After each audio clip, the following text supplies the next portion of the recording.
Welcome to Thrive with Pride by AgeOptions, an inclusive online space for LGBT+ older adults and those who care for them. This is a recording of a live event held on Zoom, which included a lively Q&A segment that was not recorded. This month, we welcomed Arnold Aprill, a community organizer with an arts and learning background who is currently part of the Howard Brown Health Aging Services team. Arnold shared some of his thoughts on modes of LGBT+ representation in film and video. We then highlighted the great work of Rainbow Cafe, an LGBT+ film series that has been running in the south suburbs of Chicago for nearly 10 years. Please see the video description below for a PDF of the slides presented in the recording and other helpful resources. Okay.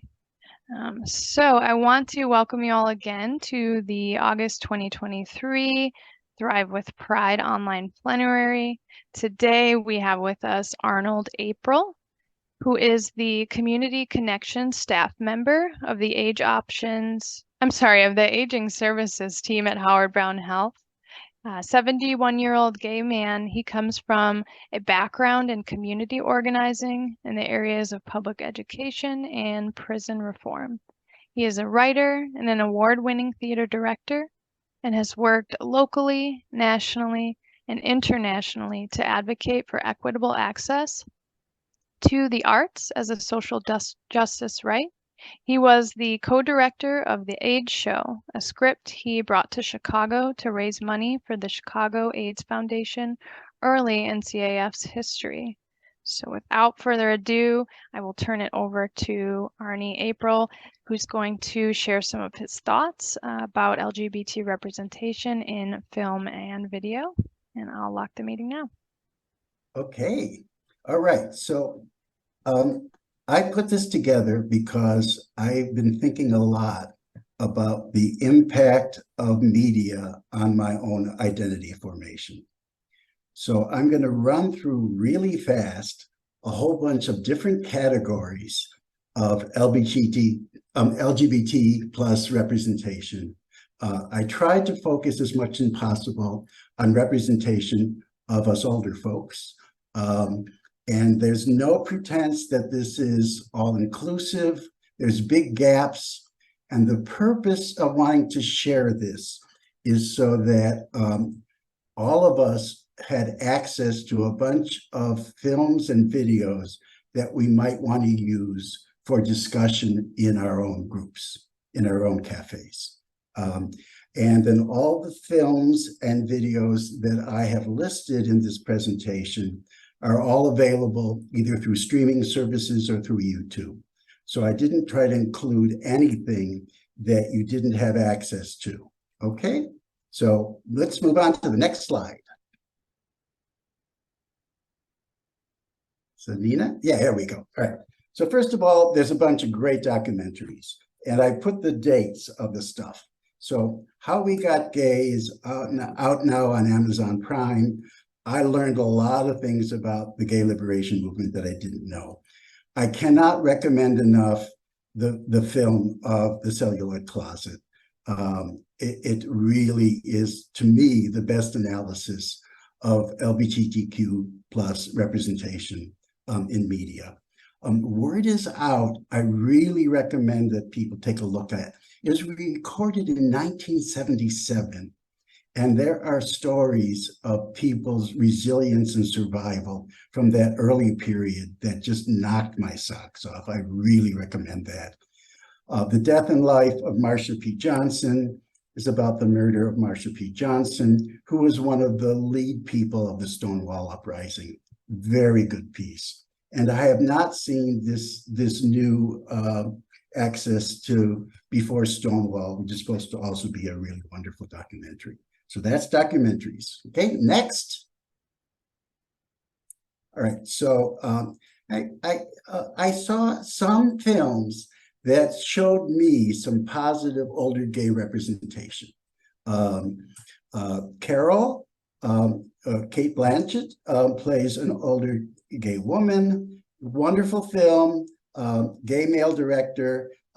Kate Blanchett herself is not part of our community. Victor Victoria, Robert Preston playing that older gay man was just really important and delightful for me as when I was coming out. Gods and Monsters, Ian McKellen plays the older James Whale, the gay director of the famous Frankenstein movie. It's a wonderful film, and it had a gay director. The Last of Us, which is a recent piece, is a series that's on HBO Max. The third episode has some of the most moving portraits I've ever seen of a gay relationship. I really, really recommend getting access to that. And then Nick Offerman, who plays the older man, a gay critic said, "I'm against straight actors playing gay characters unless it's Nick Offerman, because he did such a good job." Priscilla, Queen of the Desert, the Adventures of, I forget the whole title. Karen Stamp also does a wonderful portrait of an older gay man. And that was really important to me. Again, a case of a wonderful performance in a gay character by a straight actor. So one of the issues that I see in gay representation is the lack of representation by LGBTQ plus actors playing those roles. Next, please. Positive trans characters. So I love the early Tales of the City series that's on Netflix and on Amazon Prime and on Apple TV. Olympia Dukakis plays a wonderful trans man. She herself was not a trans man. Orange is the New Black is the first time that I got to see a trans character portrayed by a trans actor, and it was a real breakthrough for me. I have not seen Disclosure, but it's a fairly recent documentary about the representation of trans folks in media. Next, please. An important access to discussions of LGBTQ representation has been stand-up. I don't know if any of you ever got to see performances by Quentin Crisp. You can see one of his performances on YouTube. It's from 1980. Two friends of mine produced his performances, one in Chicago and one in San Antonio. So I got to see him live, but he was one of the first really out older queens who unselfconsciously self-represented and had a big effect on the culture. If you have any access to someone with HBO Max, I really, really, really encourage people to see Jared Carmichael's Rothaniel. Jared Carmichael is a very popular gay producer, gay producer, and stand-up performance and comic. And he did a stand-up set in which he came out to the audience. It's really wonderful.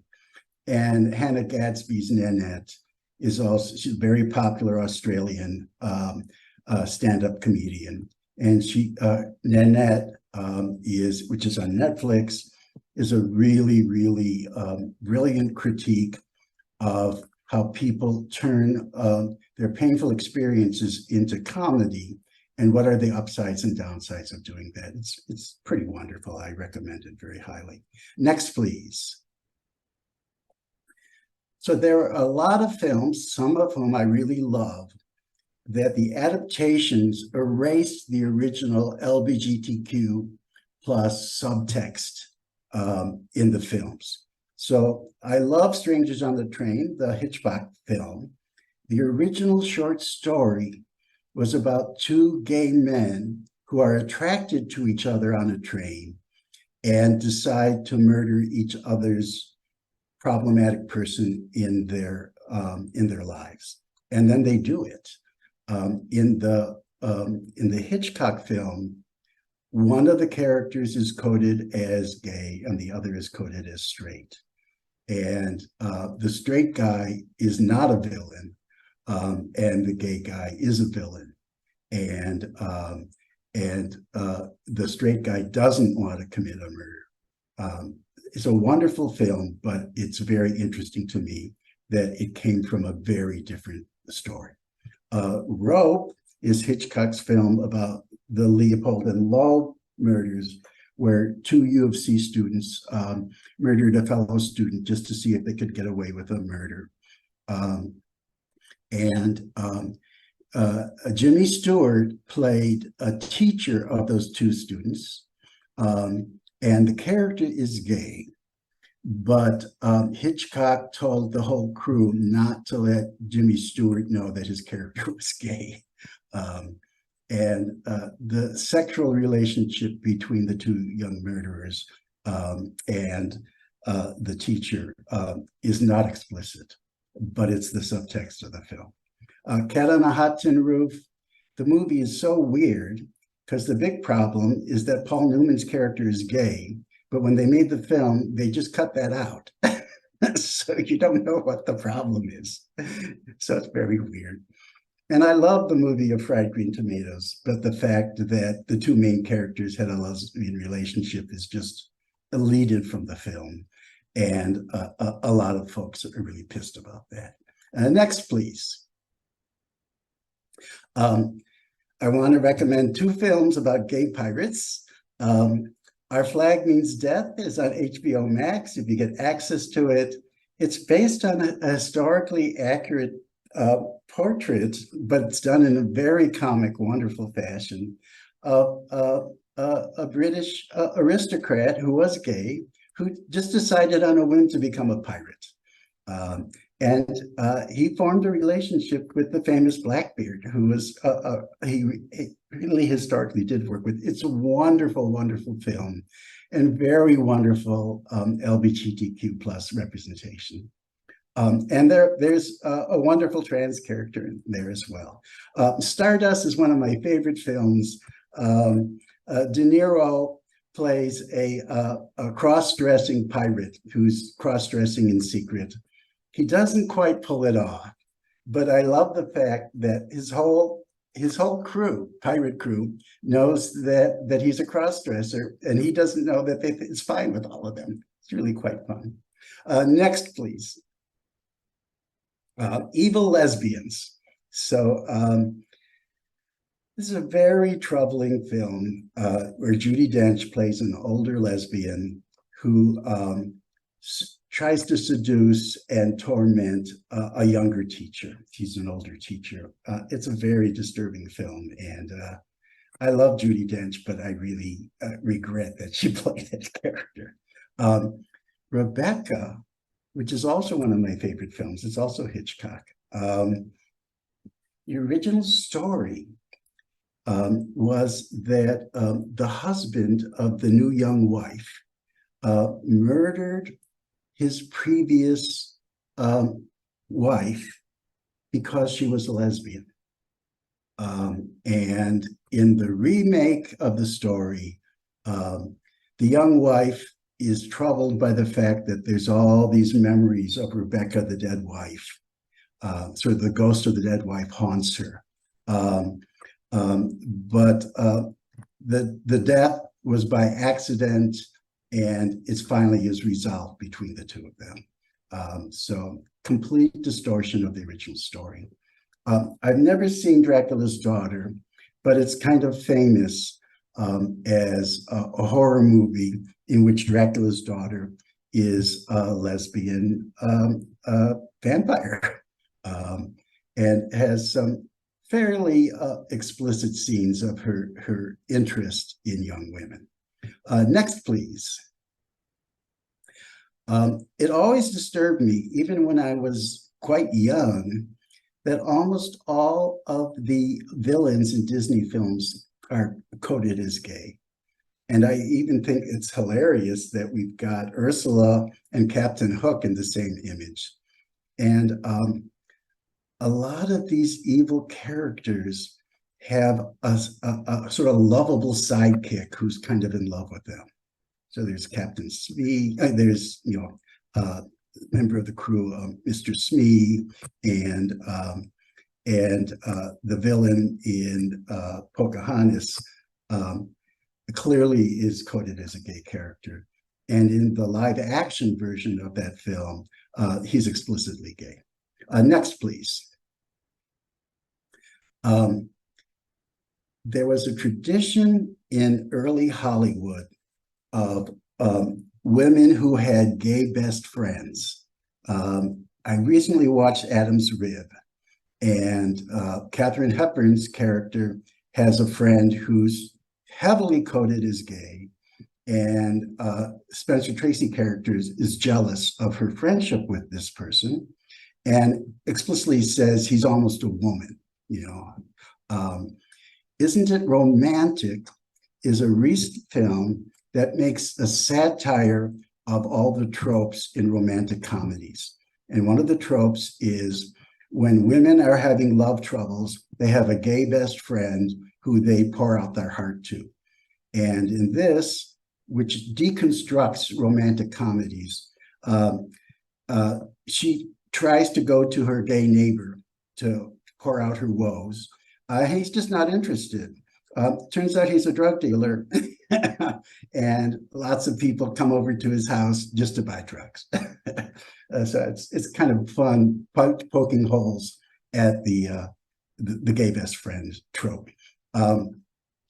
In Hollywood, in the late 30s, there were a whole series of wonderful, very gay-coded characters that I just love.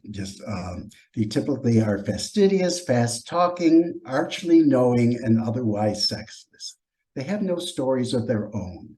And my favorite is Franklin Pangborn, who I just think gives such delicious performances. And it's explicitly suggested that he is homosexual. The other person that serves that role is Edward Everett Horton, who was in lots and lots of films from that period. He's not explicitly gay, but he's the sidekick of Fred Astaire pursuing Ginger Rogers in several movies. And he's fussy. He does all the characteristics of the fussy gay sidekick. But he never has an explicit relationship with a woman. And in fact, Edward Everett Horton, who was a very popular actor, lived his whole life with a man who was out gay, but never was out himself. Okay, next. Fellow outcasts. So there were all these dramas in the late 50s and early 60s and late 60s, in which someone who feels like an outcast, who's alienated, gets taken in by another outcast who's gay. And that person sort of takes care of them until they resolve their issues and then gets dumped. Taste of Honey is about a pregnant young woman who moves in with a gay friend, and then when she resolves her tensions with her mother, she moves back in with her mother and dumps the gay friend. In Rebel Without a Cause, James Dean was the archetypal alienated teenager, and he's best friends with Sal Mineo, who is heavily coded as being gay. So there's some, like, if you're an outcast, then you become friends with someone who's gay until you don't need them anymore. And then I've never seen Rachel, but it's about another single woman who's outcast by her family, and she befriends a lesbian woman who takes care of her until she gets some resolution, and then she dumps her gay friend. Okay, next, please. Deconstructed identities. I really recommend the YouTubes of James Somerton. Pretty erudite, deep analysis of the histories of gay representation in all kinds of periods and all kinds of ways. Very erudite, sometimes a little pretentious, but really quite wonderful, and I recommend it. And then I also just recommend Randy Rainbow's parodies. If you haven't seen them, go see them. They're really funny, they're really smart, and he's just out, and enjoying it. So really recommend that. Next, there are a couple representations that you can find on YouTube that I feel very ambivalent about. I really recommend seeing Big Gay Al's Big Gay Boat Ride, which is a segment of a South Park episode where Kyle is afraid that his dog is gay. And Big Gay Al runs a refuge for gay animals and takes Kyle through his refuge and gets Kyle to accept that it's okay for his dog to be gay. Big Gay Al is a really contradictory, complex character. He's heavily stereotyped, but he's also very wonderful. And so I feel really drawn to this character and also very ambivalent. And then Men on Film was a segment of In Living Color. And it was the first representations I saw on TV about Black gay characters. It's played by two actors who are not gay. I did some research on this, and they got their characters from backstage crew members that were kind of fun and catty and used a lot of gay argot and jargon. And so these were shown a lot in the gay bars that I used to go to, and people loved them. They're very, very stereotyped, but also very lively and fun.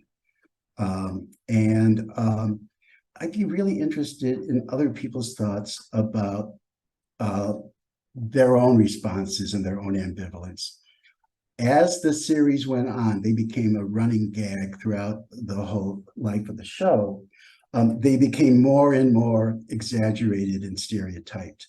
So it started off really just lively and funny and kind of catty. And then they became kind of more and more extreme. And I just am very ambivalent about how I feel about that. Next, please. So the last one I wanted to share was The Very Best Exotic Marigold Hotel.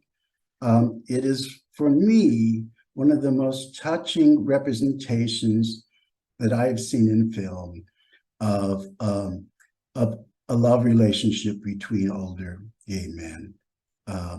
Tom Wilkinson, who's one of my favorite actors, plays the gay character. He is not gay himself, but very touching portrait of an older gay man reconnected with his lover from when he was young, who he did not feel he could connect to. And their reunion scene is incredibly touching and powerful, and just was very validating for me as someone who's become an older gay man. So that's just some of the categories. That's me. And let's move on to the next slide. Charles Barnett wanted to join us today. He runs the Rainbow Cafe, which shows a series of gay content, of LGBTQ plus content on the third Friday of each month from 7 to 10. It's in Park Forest. You can see the address here. You'll have access to both his email and to the listings of upcoming films. The film for the 22nd of September is going to be Dramarama, which is a comedy about a young gay man trying to come out to his high school friends at a murder mystery party that they're all running. It's gotten wonderful reviews. Charles is out in the South Suburbs. He really wanted to support a series of really fun LGBTQ plus films. And if you're interested in becoming part of that series, you'll be able to email him, And then also you can come to the films on that third Friday.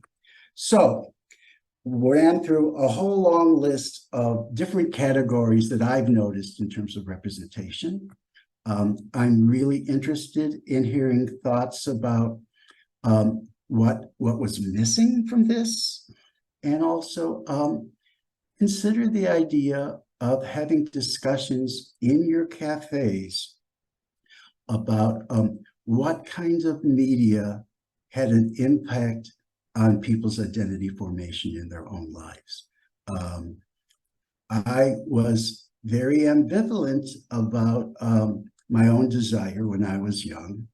I had a big crush on the actor Michael York, and I went with a bunch of straight friends to see Cabaret.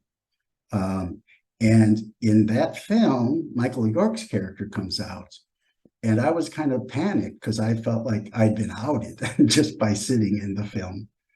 But afterwards, I shared that with my friends, and my straight friends were the people who said, Arnie, we know you're gay, and we think it's fine. So that film was really important for me in my own self-acceptance.